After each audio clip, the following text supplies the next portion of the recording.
See, before you watch this video, I want you to know that I am African and I am proud.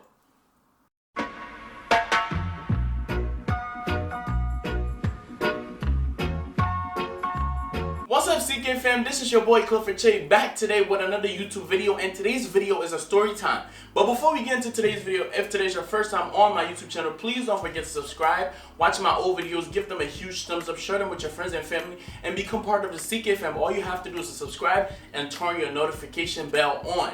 So, without further ado, let's get into today's video. So today's video is a story time, and if you guys have me on my social media, I asked you guys what videos you guys would like to see. Would you guys like to see a Tech Tuesday or a story time? And most of you guys said story time, so I said I'm gonna go ahead and tell you guys a story about me, getting bullied in middle school and high school. So as you guys can see by the title, that's what it's about. It's about me getting bullied, for being African. So straight up, before this video starts, I just want y'all to know again that I am proud. African, to be specific, Ghanaian. Yeah, I see what I did there. Alright, so let's get into this story time, guys. Before this video starts, let me know in the comment section where you guys are from. Let me know where you guys are from in the comment section. So yeah, let's get started. Let's backtrack for a second. If you guys don't know, I was born here in the United States, right? And then my parents took me to Ghana when I was about a year old. So I lived in Ghana, for most of my life. I grew up with my family there, my grandmother, my grandfather, my grandparents there, right? I went to school there. Ghana's experience too was, a whole nother story time. If you guys would like to know that, what happened to me in school in Ghana, I would like to tell you guys. So comment down below if you guys would like to know. But there's a lot of things that happened in Ghana. So fast forward, I was about 13. I was 13 years old and I had to come back here. So I came back here. Now when I came here, I had to go to middle school. I had to go to 8th grade. Yeah, I had to go to 8th grade, and then after 8th grade, I go to, after 8th grade, then I go to high school. Now, the thing is, when I came here in the summertime. I came here in June, so I didn't go to school right away. So, if you guys know, I was in Ghana, so that means that my English, I won't say my English was bad, because that's not a bad English. It's just the fact that I had an accent. Like, people, was like, they called me FOB, because I didn't start school yet, but I was hanging around with the people, the Ghanaian community around me. I was going to churches. But one thing that really stands out to me is that people who were going to the same church as me, people who were, hanging with me, people, it was those people that I was trying to get to know, were the people who were laughing at me. Some people would separate me because of the way I speak, because the way I look, because I just came and I was labeled as an FOB or whatever. I don't really believe in that term, but hey, they call me FOB. There was certain things that they would take me out, or like they won't let me do certain things or hang with certain people, because I'm an FOB. Now, one thing that happened in the church, in this specific church, not the church that I go to now, is this specific church, and that's not the church that I used to go to either. So it was this church, and then I went to that church, and then it was a whole bunch of girls, and they would laugh at me for what I have on, my clothes, my shoes, everything in my head. And I was so skinny. They'll say that I'm black. I'm really dark, I'm black. They will laugh at me. Mind you, we're Africans. Me and you are Africans. We're the same people. The only thing that's making me different from you is that I just came from Ghana. But that don't make you any better, or does it make me any better? We're all human beings at the end of the day. So these people, will always laugh at me, always separate me or whatever. Boom, fast forward. I was in a house, I was really scared to speak. You would not hear me speak anywhere, because just before I even went to school, the people in my Ghanaian society and the people from church or the people close to me, already made me scared to speak, because I would say something and they would laugh at me, because in Ghana, we say certain things differently than here. So when I say something, they will laugh at me what? You mean this? You mean that? So, I wasn't really interested to speak. So now in the house, one of my cousins called Michael, and Michael will always correct me. When I say something, he will laugh, but he laugh in a funny way where we all laugh. And anytime I say something, he will laugh, and he will okay, Clifford, this and this is how you say it. Don't say this, say this. So he was telling me certain things, daily whenever I hang with him or whatever. And then it came time for school, middle school. My first time going to school. Now my first day I went to school, my school's a middle school. We had to dress up. Now, keep in mind, my school is a new school that started. It's a new school started that year. But But the school was really, really bad because there was a whole bunch of ghetto kids, and things. It was always things happening. But this is the first day, whatever. I went into the school, I'm dressed up, with my tie. My school, we had to wear a tie and everything. I went to the school, and you know how your first day of school, you guys have to do introduction in the class, like you have to get up, say your name, and say all kinds of things. And I was just like, damn, I don't want to do this. I don't want to get up and speak. So then the teacher, my class, the teacher was like, everybody get up and speak. You get up, say your name, where you're from, and all kinds of things. So when I got up, I told him like, hi, my name is Clifford. I didn't say it like that. I said, hi, my name is Clifford. And then some girl, wow, in the middle of me introducing myself, I was like, hi, my name is Clifford. And then the girl was like, what? You mean Clifford? And I turned and looked at her. I didn't know what to say. And to be honest, I didn't really care about her. I was just like, I thought it wasn't like that much of a big deal. But after that, everybody in the class started laughing, including the teacher. Bro. Almost everybody started laughing. So I was just like, what? Like, what is this? So, she corrected me for my name. And I said Clifford Kyei, whatever. I said my last name and I told them where I'm from. And then there was like, I was like, I'm from West Africa, Ghana. I just came from here, whatever. I just came from Ghana to here. Now, after the class, we had gym. After that class, we had gym. Now, when we go to gym, anytime we'll go to gym, it'll be those kids that will be playing basketball. Mind you, I don't know how to play basketball. I know how to play soccer. But my school didn't really have soccer, nothing about soccer in there. And I would not speak to nobody because I would be really quiet. And, days will go on. And next days, next month in the school, it was like, a couple of months in the school. And these boys started to target me. Like, they will laugh at me because, like, the way I speak, because of the way I dress and stuff. Like, I be pulling my pants all the way up here because I don't sag. Certain things that people will laugh at me about. And, like, I lost my self-esteem. I didn't have no self-esteem anymore. So, it got to a point where I didn't really want to go to school. Like, and all of this was happening, but these are not things that I can tell my mom or anything. Like, these are things that is like, when it happens, like, it keeps you away from people. Like, it's really that serious. So whoever is like doing that to somebody, I would tell you not to do that because that's really not something that I will advise you to do because you don't know how it really feels. So the guys who will bully me all the time, like, it got to a point they start to put their hands on me. Like, they will do things like this to me, like mush my head or like touch my clothes or like do certain things to me. Now, it was this one specific day that I would never forget. It was time for us to go into the locker room, to change and then go to gym. Now, I went into the locker room. When I went there, they was all in the locker room. And they all changed, they was all talking, laughing or whatever. And when it was done, they started to mess with me. And then they took everything, and the way the locker room, that locker room is set up, you can lock it from the outside. But if they lock it from the outside, I can't open it from the inside. So they all made a plan. I don't know how. And then they all got out. When they all got out, I was still changing because I came in there late. And they locked me in there. They locked me in the locker room and stuff. And then they took my bags. Now, they took my bags and I was still banging on it. But the locker room is really far from the gym. Like, the way that school is set up is far from the gym. So nobody could hear me. And I was literally in there breaking down, crying.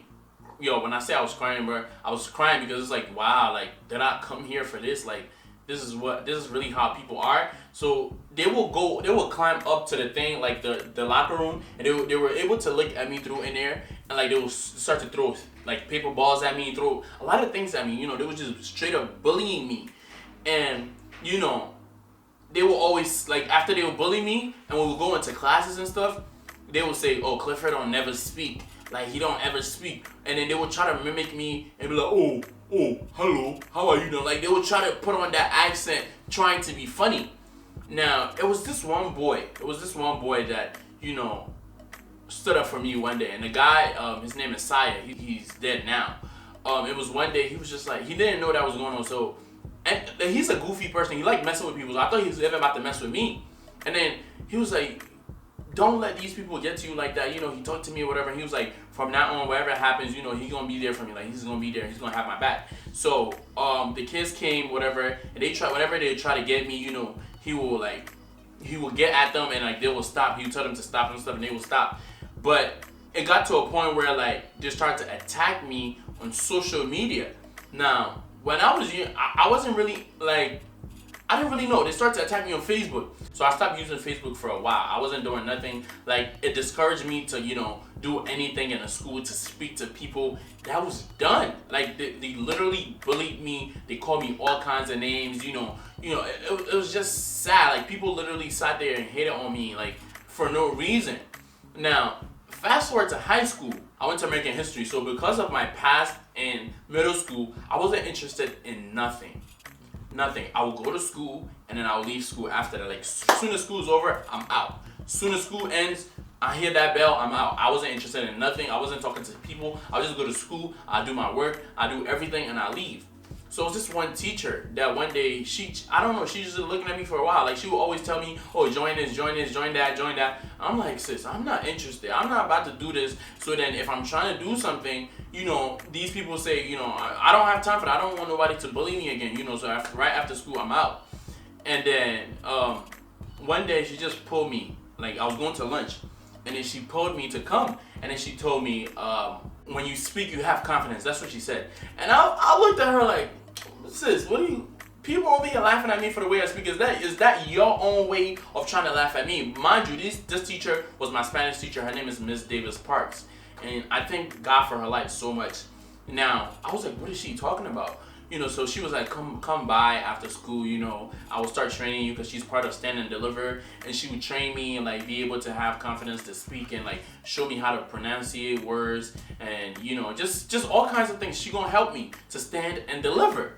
So I just looked at her like, I didn't care. And high school came, people started to laugh at me. My freshman year, people laughed at me because of the way I speak. And some people, start to attack me like heavy. And like, it was the same thing over. And people would like laugh at me because I'm African, or because of the clothes I have on, or like when I bring my parents to the school, they would laugh at me because what they got on, like, what do they have on? Ew, like they would laugh at me. Like, people would literally sit there and laugh at me. Like, people would drag me. People would like hide my book bags in school. It was just all kinds of craziness. Fast forward, it got to a point where some guys set up with other people for me to get jumped, to rob me basically, for nothing. And I was walking home because they realized I'll go home right after school because I don't have time for nothing. I already went through a lot already. So while I was going to take the bus, on my way there, the guys, some guys, ended up coming from my back, like behind me, and they started to hit me. And like, it was a lot of them. They really sat there and they jumped me, and like, it was just crazy. And this lady was this lady that really helped me, whatever, through all of this. And then she helped call my dad too. And I have a whole nother story time or that if you guys want, comment down below. But yeah, so one day school, things were still happening. I wasn't joining nothing, so I was like, okay, why not? And my instinct was telling me something. I didn't even know what it was. So I just finally went to that teacher again. And I remember her telling me, when you're ready, you're gonna come to me. So I finally went to her. And when I went, I told her, I'm ready to, whatever. And so she started to train me how to speak, properly. She was like, you already have it. You know how to speak. Like, you have confidence to speak in front of people. And I'm like, sis, I don't have no confidence. What are you talking about? I was trying to tell her, the way I even speak, So she was like, the more you speak, the more you learn. The more you learn, the more you change. And then I started to, speak more in person. I started to do more things in the school. I got involved in all kinds of things. But all of this took me time, step by step. I joined the soccer team. I became the captain of the soccer team for about 3 years. And all of this is not to brag or anything, but like, the same people that the people was laughing at, because I'm African, all of a sudden I became the state president for New Jersey Future Educators Association, and I was just like, wow. And I started to see the people who bully me and start to bully me in middle school was now start to follow me on my social media because they start to see certain things. Now I went on TV for the mayor's press conference. And just that alone was just so much things that was humbling me. Like, when I went on there, I was just like, what? Wow. To be able to speak and say a poem. So Miss Sparks started to teach me how to write my poems. Because one thing about me is I have so many things in me, but I didn't know what to do with them. I had so many to say. I had so many things to say because of what happens to my life. So she was like, how about you use the things that you write down, the things that happen to you, how about you write those down, and all you gotta do, just write everything that happened to you in your life, write them down, and I'm gonna be the one to make sure that you're able to speak on those things. I'll help you. I'll try to help you step by step and give you, that guide that you need to be able to tell your story, basically. So that's how I got into poetry. Now, when I got into poetry, my writing I didn't know how my writing was. Like, I would just write. But then one thing about my writing was just like, it's very, very, very visual. And it can relate to people because you can tell it's coming from me. Like, it's something that happened to me. So I started getting that. I ended up speaking at the mayor's press conference, and all of that people was watching. Senator Cory Booker signed a book that he gave me. All of that, he took over my Snapchat, one of my social media. People were watching. All of that, I started to see people start to change. The same people who stabbed me in my back was like coming to me like, oh my God, I'm so proud of you, And it was moments where like I could have lost all of this. I could have lost all of this if I just gave up. It was moments where like, dude, I just wanted to break down and just stop everything. I remember Miss Parks, she encouraged me to do more things outside of the school. So if you guys ever realize why I started out doing so many things, and why I do so many things and not just one thing, like I know how to dance, I know how to speak, it's only because she taught me to use my gift in a good way. She taught me that me and the people that bullied me can have the same gift. But if they're using their gift to come against me and I'm using my gift to do something good, that's all that matters. You don't have to be good at it. You don't have to be perfect at what you do. Just use that. Have a purpose to what you do. So I started to try everything. Like when I say everything, she gave me so much confidence to the point where I was like trying everything. I'll try dancing, bowling, soccer, volleyball, singing. Singing was from Ghana, but it was all kinds of things. I started to join this church choir, school choir, and I joined a non-profit organization program called All Stars Project. And All Stars program made me connect to people. So at the end of the program, I was like, was I really just talking to people like that? Were we really just communicating? And I was just like, wow. So after I liked the program, I kept going into the program. And through that program, fast forward, I graduated the program. I ended up speaking at the graduation for my program, for my graduation. I ended up speaking there. Not only did I spoke there, after the program, through the program, I got invited to go to the White House. And we met Michelle Obama. We went to the White House, tour around, everything. And if you guys don't know, I posted a video on that Storytime on my YouTube. Make sure you guys go and watch that. And after people realized I went to the White House, oh my gosh. People who laughed at me at church, people who laughed at me in schools, people who laughed at me in Ghanaian societies, people who laughed at me, made fun of me in general. Oh my God, Clifford. Oh my God, Clifford. Oh my God, Clifford. And not to say like, I say all of this in a way of, really in a way of saying that I'm really humble for this. But people were really doing crazy. I was confused. I was like, wasn't that you that was doing this to me? Wasn't that you that was saying this to me? And it was just crazy. I couldn't believe it. But hey, what can I do? So I just accepted people back because I don't have time to hold grudges or anything. So after that day, I had self-confidence that nobody can ever give. Nobody can ever teach me. See, my confidence level is in a place where I don't care what you think about me. I don't care. As long as I look good and I feel good, that's all that matters. Because what you say is your opinion on what you think about me. It's about what you think about me. But how I truly feel inside, I don't let people really, I don't put that in people's hands. I don't put my happiness in people's hands. Those moments where when I get bullied, literally I'll break down and cry, go home. Nobody will ever think that I will make a YouTube. I never think about me having my own photography business. I never think about having my own clothing line. It was just all things like this. So I had to break out of it. I had to jump. And I had to realize that it's one thing to get bullied. Fine. You get bullied. It's not good, but it's up to you. It's so hard. It's easier for me to say it. I had to realize that, yes, I'm getting bullied, but it's up to me if I want to jump. Now, when I say jump, what I mean is that it's up to me if I want to take that risk again. It's up to me if I want to move from where I'm at. It's up to me if I want to, get out of it. So I'm so glad that, I was being stubborn because, dude, I was hurt. I was nervous. I was scared. I don't have time for that, but meeting that teacher, through her, she was able to help me. Now, one interesting thing that I found out was that in middle school, people were mad because, I was so quiet. Now I went to high school, I started to speak a lot. Later on, I started to speak a lot. People will always be like, "Oh, Clifford, I don't like him. He's always quiet." Now I went to high school. People would tell me to shut up because I'm always talking. See, I was like, what does people want? Like, what do people want? Do you want me to speak, or you don't want me to? I don't know. I really don't know. Do you want me to speak or not speak? So that taught me a lesson. That right there taught me a lesson that you can do everything that you can do everything that people want you to do, or you can do every single thing that you want to do. No matter what you do, people will never be pleased. People will always have something to say about something that you're doing. But it's up to me to keep going. It's up to me to keep pushing. After that, I never listened to people's, what people had to say about me. If it's not something good, I really don't want to hear it. If it's not something that's there to, it can be negative, but it can be a negative way to, help me. Not to just bring me down. If you're talking something to bring me down, I'm not gonna hear it. I'm not gonna take it. I'll hear it. I'll listen, but I won't take it. Now, all of that take time. And, it was just a whole lot of things. I was saying, like, it's a reason that, and you guys asked me a Q&A and was like, if you had to go to your past and change something, will you do that?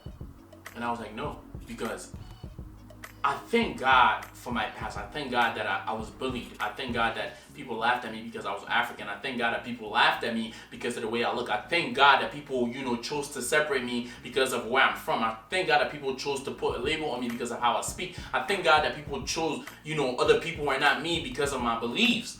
And it's only because if that didn't happen, it wasn't going to build me to the place that I am today. See, I'm not saying that I have some kind of money or like I'm some kind of rich man or whatever, but, I get to a point, I'm in a point in my life that it don't matter what I have. As long as I'm truly happy with what I'm doing, that's all that matters. I don't care if I have $10,000. I don't care if I have $1. I don't care if I have $50. I don't care if I have $100. As long as I'm happy with what I'm doing and what I have and the people around me, it can be one person. As long as I'm happy, that's all that matters. And that took me a long time to learn.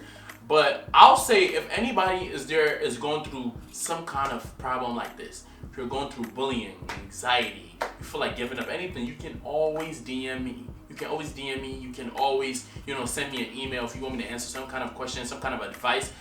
Something I'm going to be starting to do. If you guys want that, you can always email me. You can always DM me. Send me a message on my social medias. I'll help you out. But one thing I tell people who are bullying other people, don't bully people. It's not good. Please just stop it. Because sometimes I have to understand that some people bully people because they were bullied. And just because that happened to you don't mean you have to do it to somebody. Because if you didn't like it, what makes you think somebody else is going to like it? So that's all I'll have to say, guys. But if you guys have any other story times you guys would like for me to tell you guys, anything you guys would like to know, let me know in the comment section below. Subscribe. Give this video a huge thumbs up. I love you guys. And I'm African. And I'm proud. I love you guys. Don't forget to be blessed, be yourself, and be happy.